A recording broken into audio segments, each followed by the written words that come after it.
అందరికీ కూడా ప్రభునామం ఉందండి. సహోదరులు లాస్ట్లో మాట్లాడండి, సీనియర్ సువార్థికులని. నేనైతే కాదండి, నేను జూనియర్ని. అయితే ఈ సమయంలో దేవుని యొక్క వాక్యం నుంచి మనము కొన్ని సంగతించడానికి ప్రయత్నం చేద్దాము. ఈ రోజున ఒక ప్రశ్నతో నేను ప్రారంభించాలని ఆలోచన కలిగినాను. ప్రశ్న అది నాకు నేనే వేసుకుంటున్నాను, మీకు మీరు వేసుకోండి. ప్రశ్న ఏంటి అంటే, నేను విశ్వాసిన అవిశ్వాసిన? పాఠం పేరు కూడా అదే, విశ్వాసివా అవిశ్వాసివా? ఈ విషయాన్ని మనం ఆలోచిస్తే అవిశ్వాసి అంటే ఎవరు అనేది మనకి తెలుసు, విశ్వాసి అంటే ఎవరో కూడా మనకి తెలుసు. విశ్వాసం అనే దాని గురించి మనం ఆలోచించినప్పుడు హెబ్రీయులకు రాయబడిన పత్రిక 11వ అధ్యాయం 1వ వచనం మనం చదువుకుంటే అక్కడ విశ్వాసానికి నిర్వచనం అనేది మనకి తెలియపరుస్తూ ఉన్నాడు. హెబ్రీయులకు రాయబడిన పత్రిక 11వ అధ్యాయము 1. విశ్వాసం అన్నది నిరీక్షింపబడే వాటి యొక్క నిజ స్వరూపమును, అదృశ్యమైనవి ఉన్నవాళ్ళకు రుజువును ఆధారమై ఉన్నది. అంటే విశ్వాసం అంటే మనం ఏదైతే విశ్వసించామో మనకి కంటికి కనపడకపోయినను, మన చెవికి కనపడకను, మనకు అగోచర కాపడకని దాన్ని మనము నమ్మడమే విశ్వాసం. అదృశ్యమైనవి ఉన్నవాళ్ళకు రుజువై ఉంది. మరి అవిశ్వాసం అంటే ఏంటి? అవిశ్వాసం అంటే కూడా మనకి చాలా విషయాలు ఉన్నాయి, చాలా సంగతులు కూడా గ్రంథకర్త దేవుడు మనకి తెలియపరిచాడు. అయితే అందులో ఒక విషయాన్ని గురించి మనం ఆలోచించేద్దాము. ఈరోజు ఈ పాఠానికి మూలవచనం కూడా అదే,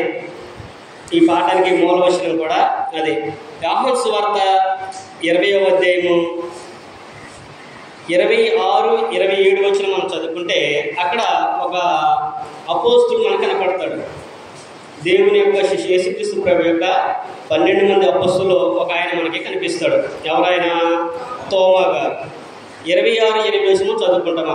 అక్కడ సంఘటన ఏంటంటే, యేసుక్రీస్తు ప్రభు కనిపించినప్పుడు మిగతా వాళ్ళు ఉంటారు కానీ తోమా గారు ఒక్కడే ఉండడు. ఫస్ట్ కనిపించినప్పుడు ఆయన ఏమన్నాడు? ఆయన మేమందరం చూసామని అంతమంది చెప్పినా కానీ నమ్మలేదు ఆయన.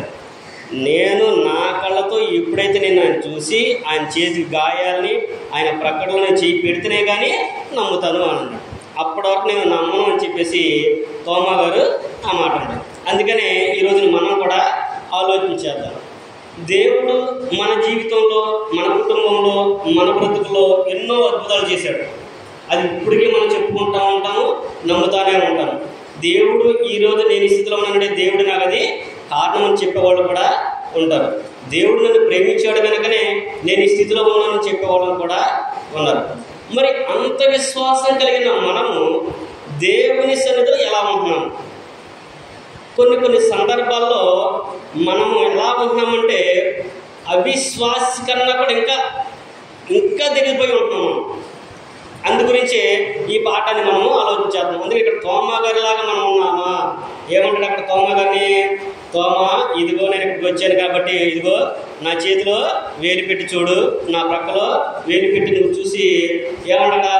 అవిశ్వాసివి కాక విశ్వాసివయ్యి ఉండము. ఇప్పుడు అక్కడే ఇంకొక పదాన్ని కూడా చెప్పాడు ప్రభువారు. నువ్వైతే చూసి నమ్మేవు కానీ ఇక మీదట చూడక నమ్మేవారు ఉన్నారు, వారు ధన్యులు. ఈ మాట పట్టుకొని మన వాళ్ళందరూ చెప్తారు, ఆయనైతే చూడలేదు, చూసి కూడా నమ్మలేదు, మనం చూడకుండా నమ్ముతున్నాం కాబట్టి మనం ధన్యులు అనుకుంటున్నాం. మరి ధన్యులమైన మనము కొన్ని సందర్భాల్లో, అన్నిట్లో కాదు, కొన్ని సందర్భాల్లో ఎలా ఉంటున్నారు? మన విశ్వాసం ఎలాగుంటుంది? పెళ్ళి ఉంది, ఏది ముఖ్యం? మా అయ్యగారు అలాగే చెప్తాడులే, ఈరోజు ఒక అరగంట లేట్ అయినా ఏం పర్లేదు, మనం అటు వెళ్ళి ఇటు వద్దాం అని చెప్పేసి వెళ్ళిపోతున్నాం అంటే నువ్వు విశ్వాసివా అవిశ్వాసివా? ఈరోజు మంగళవారం, ఆడపిల్ల ఎక్కడికి వెళ్ళకూడదు, లేదంటే పిల్లల్ని బయటకు పంపించకూడదు, అమావాస్య ముందు రోజున బయటికి వెళ్ళకూడదు అంటున్నావు అంటే నువ్వు విశ్వాసివా అవిశ్వాసివా? నీ దృష్టిలో నువ్వేమనుకుంటున్నావు? సంఘంలోకి వచ్చినప్పుడు సహోదరులు చెప్పినప్పుడు ఏమనుకుంటున్నాము? నేను ధన్యుణ్ణి, నేను గొప్పవాడిని, నేను గొప్పదాన్ని, నేను మంచి విశ్వాసిని, నేను మంచి విశ్వాసరాలని అని మనం అనుకుంటున్నాం.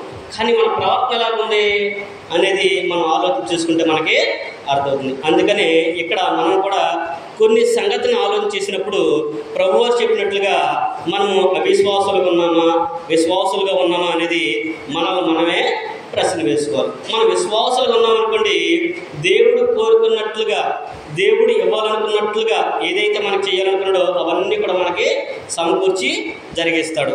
అదే అవిశ్వాసం ఉన్నాం అనుకోండి, నువ్వు ఏదైతే అనుకున్నావో, నువ్వు ఏదైతే చేయాలనుకున్నావో అవేవి కూడా జరగవు అనేది గ్రంథం చెప్పట్లేదు, గ్రంథమే మనకి తెలియపరుస్తుంది. మనందరికీ ఒక నిరీక్షణ ఉంటుంది. క్రైస్తవులు అనేటువంటి ప్రతి ఒక్కరికి కూడా చర్చ ప్రశ్నే కాదు, క్రీస్తు సంఘంలో కాదు, డినామినేషన్ కూడా ఉంటుంది. మేము ఎక్కడికెళ్తామని? పరలోకానికి వెళ్తాము, మేము దేవునితో ఉంటాము, ఆయన విశ్రాంతిలో మేము చక్కగా ఆనందంగా ఉంటాము అని చెప్పేవాళ్ళు చాలామంది ఉన్నారు. ఇది మనం కూడా చాలామంది మేము కూడా దేవునితో ఉంటాము, ఆనందిస్తామనే వారు కూడా ఉన్నాము. అయితే ప్రభువారు దేవుడు కొన్ని లేఖన భాగాలు మనకి వివరిస్తూ ఉంటే, కొన్ని సందర్భాల్లో పాత నిబంధన తెలియపరుస్తూ హెబ్రీ గ్రంథకర్త వారు దేవుని యొక్క విశ్రాంతిలోనికి ప్రవేశించలేదు.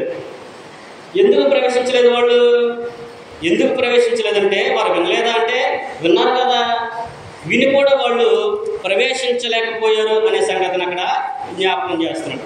ఈ రోజున కూడా మనకు చెప్పలేదా? ఆరాధన మానకూడదని చెప్పలేదా? ప్రార్థన మానకూడదని చెప్పలేదా? అన్ని సంగతులు చెప్తున్నాడు.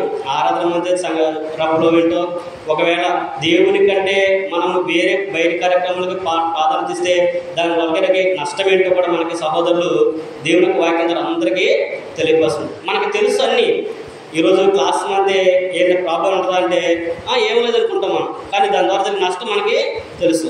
తర్వాత ఒకసారి అని మనం అంటాం, పలానా రోజు నేను క్లాస్ మానేశాను, ఆ రోజున నేను ఇటు వెళ్ళకోకుండా అటు వెళ్తే బాగుండేది, నాకు ఇది జరిగేది కాదేమో అనే సందర్భాలు కూడా ఉన్నాయి. వాస్తవంగా నా జీవితంలో జరిగిన సంఘటనలు కూడా ఉన్నాయి. నేను నేర్చుకున్న కొత్తల్లో కూడా బైబిల్ క్లాసుకి రమ్మంటే పనికి వెళ్ళేవాడు. పనికి వెళ్ళినప్పుడు ఏదో ఒక సంఘటన జరిగేది. జరిగినప్పుడు మేము అనుకునే వాళ్ళమే, నేను ఈరోజు క్లాస్కి వెళ్ళి శుభ్రంగా మా సహోదరులతో పాటు వాక్యం వినేవాడిని, అందరితో సరదాగా గడిపేవాడిని, జాగ్రత్తగా ఇంటికి వెళ్ళేవాడిని. ఈరోజు నేను క్లాస్కి వెళ్ళకోకుండా నేను నా పని ఉందని చెప్పేసి వచ్చాను కాబట్టి నాకు ఇది జరిగిందని నా మనసులో నేను అనుకునేవాడిని. నాకు జరిగిన సంఘటనే చెబుతున్నాను. అలాగే చాలామంది కూడా అలాగే అనుకుంటూ ఉంటారు. అందుకని ఇక్కడ ఏమంటాడంటే, హెబ్రీ గ్రంథకర్త కూడా ఒక విషయాన్ని మనకి జ్ఞాపకం చేస్తున్నాడు. ఏమన్నాడు ఇక్కడ? హెబ్రీ రాయబడిన పత్రిక 4వ అధ్యాయం కనుక మనం చూసినట్లయితే 4వ అధ్యాయము 2వ వచనం, వారికి ప్రకటింపబడినట్లు మనకును సువార్త ప్రకటింపబడింది, కానీ వారు వినిన వారితో విశ్వాసం గలవారని ఉండలేదు కనుక విన్న వాక్యము వారికి నిష్ప్రయోజనమాయను. పైనుంచి మనం 3వ అధ్యాయం చదువుకుంటూ వస్తే అక్కడ హెబ్రీ గ్రంథకర్త వారికి తెలియపరుస్తాడు. వారు ఇశ్రాయేలు అందరి గురించి చెబుతూ దేవుని యొక్క విశ్రాంతిలో వారు ప్రవేశించలేదని చెబుతూ, వారు ఎందుకు ప్రవేశించలేదయ్యా అంటే, ఇదిగో వారు వినలేదా అంటే విన్నారు కదా అని చెప్పేసి 3వ అధ్యాయం మొత్తం కూడా చెప్పుకుంటూ వస్తాడు. అందులో 18వ వచనం కనుక మనం చదువుకుంటే, తన విశ్రాంతిలో ప్రవేశించరని ఎవరిని గూర్చి ప్రమాణం చేసెను, అవిధేయుల వారిని గూర్చియే కదా అనే విషయాన్ని చెప్తున్నాడు. ఎవరి గురించి చెప్పాడంటైనా, వీరు నా విశ్రాంతిలో ప్రవేశింపరని ఎవరి గురించి చెప్పాడు? అవిధేయులైన వారి గురించే కదా. కాగా అవిశ్వాసం చేతిన వారు ప్రవేశింపలేకపోయారని గ్రహించుచున్నాము. కాబట్టి మనం గ్రహిస్తున్నాం కదా, ఇశ్రాయేలులు ఎందుకు ఆ విశ్రాంతిలో ప్రవేశించలేకపోయారు అంటే, వారి యొక్క అవిశ్వాసం చేతనే. దేవుడు ఐగుప్తు నుంచి వారిని విడిపించి కనాను దేశానికి వారిని నడిపిస్తున్న సందర్భంలో ఎన్నో అద్భుతాలు దేవుడు వారికి చేయించాడు. ఐగుప్తులో 10 తెగుళ్ళ ద్వారా వారిని విడిపించి ఎర్ర సముద్రాన్ని దాటించి వారు అరణ్య ప్రయాణం చేసినప్పుడు వారికి తినడానికి ఆహారాన్ని ఇచ్చి, వారికి ఏ ఎండ దెబ్బ తగలకుండా, చలి తగలకుండా సమస్తం కూడా సమకూర్చి జరిగించినప్పుడు కూడా కొన్ని సందర్భాల్లో వాళ్ళు ఏం చేశారు? ఆయన మీద సనిగారు. ఎందుకని? అన్ని చేసిన ఆయన ఆహారం పెట్టడా, అక్కడి నుంచి నడిపించిన దాహం కూడా ఇవన్నీ ఆలోచన లేకుండా వాళ్ళు ఏంటంటే ఆయన మీద సరిగినప్పుడు వారి యొక్క అవిశ్వాసం చేతనే వాళ్ళు దానిలోనికి ప్రవేశించలేకపోయారు. అయితే ఈ రోజున మనకి నిత్యమైన విశ్రాంతి ఉంది. ఆ విశ్రాంతి గురించి మనం ఆలోచించినప్పుడు మనం కూడా ప్రశ్న వేసుకోవాలి. మీకు ప్రకటింపబడలేదంటే వారికి ప్రకటింపబడినట్లుగానే, ఎవరికి? ఇశ్రాయేలీయులకి ప్రకటింపబడినట్లుగానే మనకి కూడా ఈ రోజున సువార్త అనేది ప్రకటింపబడింది. వారు వినిన వారి చేత విశ్వాసం ఉంచలేదు. మరి ఈ రోజున నీవు నేను కూడా విన్న వాక్యం ముందు విశ్వాసం ఉంచుతున్నామా? లేదంటే అవిశ్వాసిగా మనం ఉంటున్నామా, ఆ వాక్యం మన హృదయంలో ఫలిస్తుందా లేకపోతే నిష్ప్రయోజనం అవుతుందా అనేది మనకు మనమే ప్రశ్న వేసుకోవాలి. వాళ్ళు ఎందుకు ప్రవేశించలేకపోయారంట? వారి యొక్క అవిశ్వాసం చేతనే వాళ్ళు ప్రవేశించలేకపోయారు. ఎందుకు వారు అవిశ్వాసం వచ్చారంటే విన్న వాక్యం వారికి నిష్ప్రయోజనమయ్యను. వింటున్నారు, ప్రయోజనమేమీ లేదు. వింటున్నాం కానీ సుఖం లేదు. వింటున్నాం చక్కగా, ఎవరు చెప్పినా కానీ చక్కగా, చిన్నలు చెప్పినా పెద్దలు చెప్పినా కానీ కొత్తలు చెప్పినా పాతలు చెప్పినా కానీ చక్కగా శ్రద్ధగా వింటున్నారు. మరి విన్న వాక్యాన్ని మీ హృదయంలో ఫలింప చేసుకుంటున్నారా? అలాగే నేను వింటున్న వాక్యాన్ని నా హృదయంలో ఫలింప చేసుకుంటున్నానా? దాని ప్రకారంగా నేను జీవిస్తే నాకు దేవుని యొక్క నిత్య విశ్రాంతి ఉంటుంది, అలాగే భౌతికమైన దేవుని కూడా మనకి ఉంటుంది. కనుక మనము కూడా ప్రతి వారు కూడా విన్న వాక్యం ముందు విశ్వాసం నుంచి విశ్వాసులుగా మనము కొనసాగాలి, కానీ అవిశ్వాసులుగా మనము ఉండకూడదు. నువ్వేమాత్రం అవిశ్వాసం కలిగి ఉన్నావు అనుకో, నీ మనసులో ఏమాత్రం సందేహం ఉందనుకోండి, దేవుడు కూడా ప్రభువారు ఒక సందర్భంలో అంటాడు. మత్తయి సువార్త 13వ అధ్యాయము 53వ వచనం నుంచి మనం చదువుకున్నట్టయితే, యేసుక్రీస్తు ప్రభువారు తన స్వజనుల మధ్యకు వచ్చినప్పుడు ఆయన చేసినప్పుడు ఆయన అనేక కార్యాలు చేస్తే వారు ఏమనుకున్నారంట? ఈయన వడ్లవాని కుమారుడు కదా, మరీ కుమారుడు కదా, యేసేపు కుమారుడే కదా, ఈయన ఏంటి ఇన్ని కార్యాలు చేస్తానంటే అని చెప్పేసి వారు అనుకున్నప్పుడు వారి ముందు ఏం చేయాలంటే ఆయన ఇంకా అనేక కార్యాలు వాళ్ళు చేయలేదంట. దేన్ని బట్టి? వారి యొక్క అవిశ్వాసం చేత ఆయన అక్కడ అనేక అద్భుతాలు చేయలేదనే విషయాన్ని మత్తయి సువార్త 13వ అధ్యాయము 58వ వచనంలో మనం చదువుకుంటే అక్కడ ఆ విషయాన్ని మనము చూడవచ్చు. కనుక మనము అవిశ్వాసులుగా కాకుండా విశ్వాసులుగా మనము ఉండాలి అంటే మనలో ఎలా కనపడాలంటే తోమా గారికి లాగా సందేహింపబడే విశ్వాసము ఉండకూడదు, ఇశ్రాయేలీయులకు లాగా నిష్ప్రయోజకులుగా మనము ఉండకూడదు.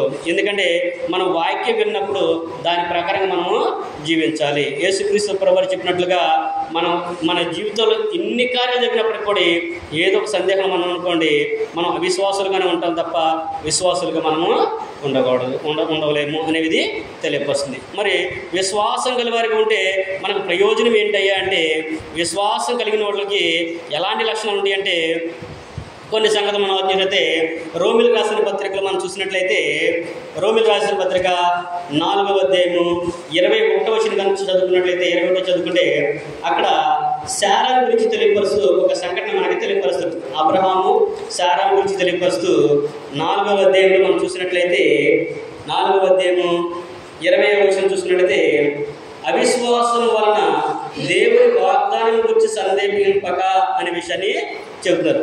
అంటే పైన మనం చదువుకుంటే అబ్రహాం గారికి దేవుడు ఒక వాగ్దానం చేశాడు, ఆయన సంతానాన్ని ఇస్తానన్నాడు. ఆయనకి సుమారుగా 98 సంవత్సరాలు వచ్చేసినాయి, అయినప్పుడు కూడా దేవుడు ఆయనకి సంతానం ఇవ్వలేదు. అప్పుడు వాళ్ళు శారా కూడా ఎలా ఉందంట, శారా గర్భం కూడా మృతతనం అయిపోయింది, అంటే ముసలితనము వచ్చేసింది. మరి అలాంటప్పుడు కూడా అబ్రహాము శారా కూడా అవిశ్వాసం వలన దేవుని వాగ్దానం గురించి వారు నిర్లక్ష్యం చేయలేదు, సందేహింపలేదు. వాగ్దానం చేసిన వాడు నమ్మదగిన వాడు కనుక దేవుని యందు వాళ్ళు విశ్వాసం ఉంచారు కనుకనే దేవుడు వారిని నీతిమంతులుగా ఎంచాడు. లెక్కకు విస్తారమైన సంతానాన్ని అబ్రహాం సంతానం ద్వారా దేవుడు కలిగించాడు. ఈ రోజున కూడా దేవుడు మన పట్ల కార్యాలు చేయాలి అంటే, మన పట్ల కొన్ని ఊహించని మేలులు జరగాలంటే మనం కూడా ఏం చేయాలంటే సందేహింపకుండా ఉండాలి. దేవుని పని విషయంలో, దేవుని సేవ విషయంలో, దేవుని ఆరాధించే విషయంలో, దేవుని సన్నిధికి వచ్చే విషయంలో మనం ఏమాత్రం కూడా సందేహింపకుండా, వాగ్దానం చేసిన వాడు నమ్మదగిన వాడు కాబట్టి ఆయనను నిలబెడతాడు. ఆరోగ్యం బాగలేదా? వైద్యుడికే పరమ వైద్యుడు ఆయన అన్నాడా లేదా? వైద్యుడికే పరమ వైద్యుడు ఆయన. నీ ఇంట్లో పరిస్థితులు బాగలేదా? సమస్తం చక్కపరిచేది ఆయనే. ఏదైనా కనివ్వగలిగింది ఆయనే. కనుక ఆయన మీద భారం వేసి ఆయన పని కనుక నువ్వు ముందుకు కొనసాగించినట్లయితే దేవుడు కూడా నీ పట్ల, నీ ద్వారా గొప్ప కార్యాన్ని చూపిస్తాడు. నీ విశ్వాసం ద్వారా నీ సహోదరుల మధ్య, నీ కుటుంబంలో అనేకమైన గొప్ప కార్యాలు దేవుడు చూపించాలనుకున్నప్పుడు మనము అవిశ్వాసిగా ఉంటే, సందేహపడుతూ ఉంటే, నేను ఈ పూట వెళ్తే అలాగా, నేను వెళ్ళిపోతే ఇంట్లో పిల్లలలాగా, నేను వెళ్ళిపోతే భర్తకు భోజనం ఎలాగా, నేను వెళ్ళిపోతే కాలేజీ ఎలాగా, నేను వెళ్ళిపోతే చదువు ఎలాగా, నేను వెళ్ళకపోతే చేలో పని ఎలాగా అని మన పరిస్థితుల గురించి మనం ఆలోచిస్తున్నాం అనుకోండి. మరి దేవుని పని గురించి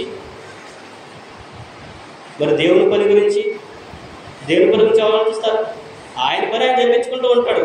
ఎవరు వచ్చినా రాకపోయినా ఆయన పని ఆయన చూసుకుంటాడు. ఆయనకి తగిన వాళ్ళు ఆయనకి ఉంటారు. అయితే నువ్వు వారి లెక్కలో ఉన్నావా లేదనేది మనకు మనమే ప్రశ్న వేసుకోవాలి. అందుకనే రోమపత్రికలు కూడా పౌలు గారు అబ్రహాం గారి గురించి తెలియపరుస్తూ ఆ విషయాన్ని మనకి జ్ఞాపకం చేసినట్టుగా మనము చూడగలం. కనుక మనము విశ్వాసం గలవారమై అవిశ్వాసులతో ఉండకుండా మనం విశ్వాసాన్ని కొనసాగించుకుని దాన్ని కాపాడుకునే వారికి మనం ఉండాలనే విషయాన్ని కూడా తెలియజేస్తాడు. అందుకనే వీళ్ళు అబ్రహాం గారు ఎలాగైతే దేవుని విశ్వాసం నుంచి ఆయన సందేహపడకుండా ఉన్నారో, ఆయన నీతిమంతులు ఇచ్చాడో, అలాగే ఆయనలాగా ఎవరైతే విశ్వాసం నుంచి ఆయనకిలాగా ఎవరైతే జరిగిస్తారో వారికి కూడా దేవుడు మంచి పట్టణనైనా సిద్ధం చేసినారు. అబ్రహాములు ఎవరైతే విశ్వాసం నుంచి ఆయనకిలాగా జీవిస్తుంటారో, ఆయనకిలాగా సందేహింపకుండా దేవుడి మీద ఆధారపడి జీవిస్తారో వారి కొరకు దేవుడు ఒక పట్టణాన్ని కూడా ఏర్పరచిన విషయాన్ని మనందరూ కూడా తెలుసు. హెబ్రీయులకు రాయబడిన పత్రిక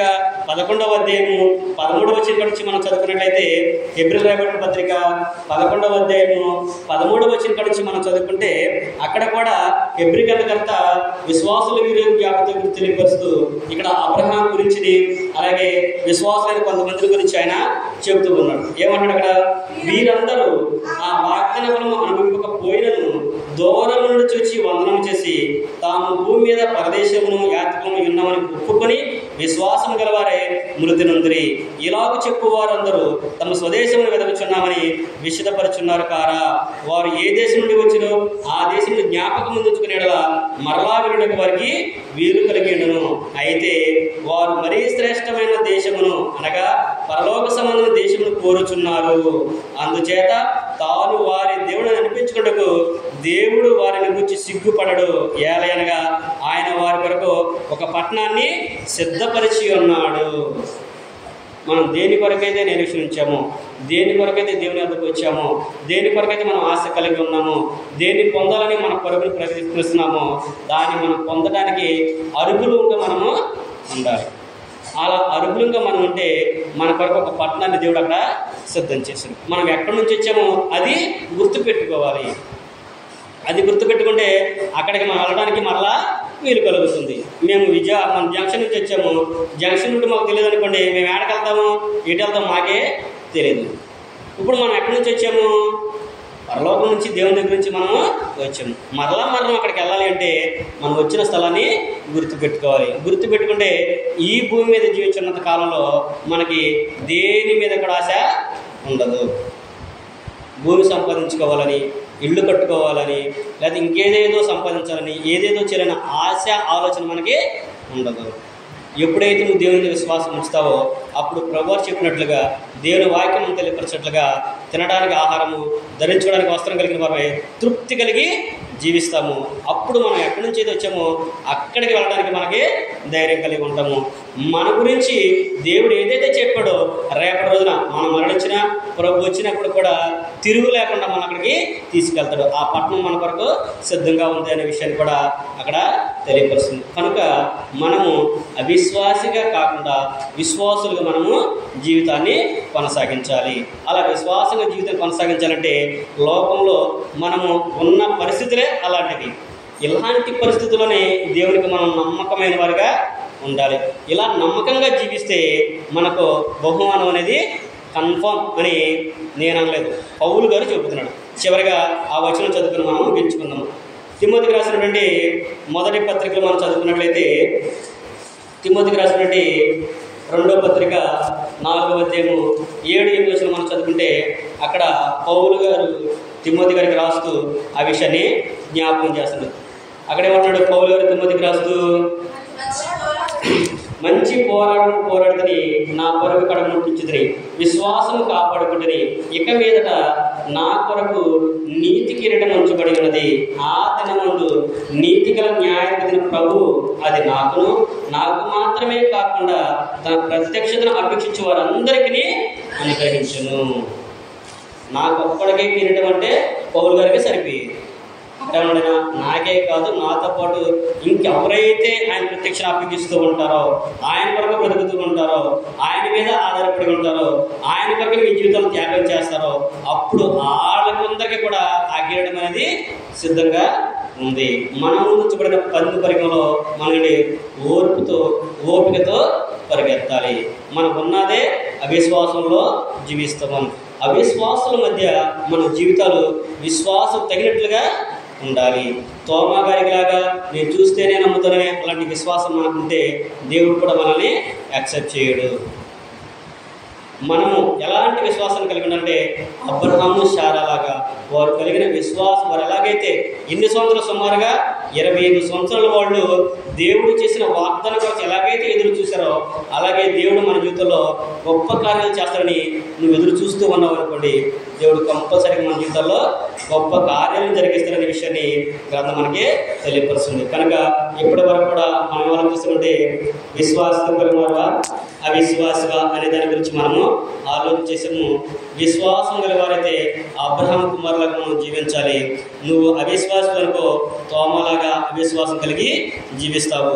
తోమలాగా అవిశ్వాసం కాకుండా చూస్తేనే, చేస్తేనే, జరిగితేనే నాకు జరిగితే నేను నమ్ముతానే కాకుండా జరిగినా జరగకపోయినా మనం విన్న వాక్యాన్ని బట్టి దేవుడు ఉన్నాడని నమ్మిన వారు కనుక మనం దాన్ని విశ్వాసాలుగా జీవించినట్లయితే దేవుడు గొప్ప బహుమానం మనకి ఇస్తున్న విషయాన్ని ప్రేమతో మీకు తెలియపరుస్తూ నాకు నేను తెలియపరచుకుంటూ ఈ మాట ఇంతటితో ముగిస్తున్నాను.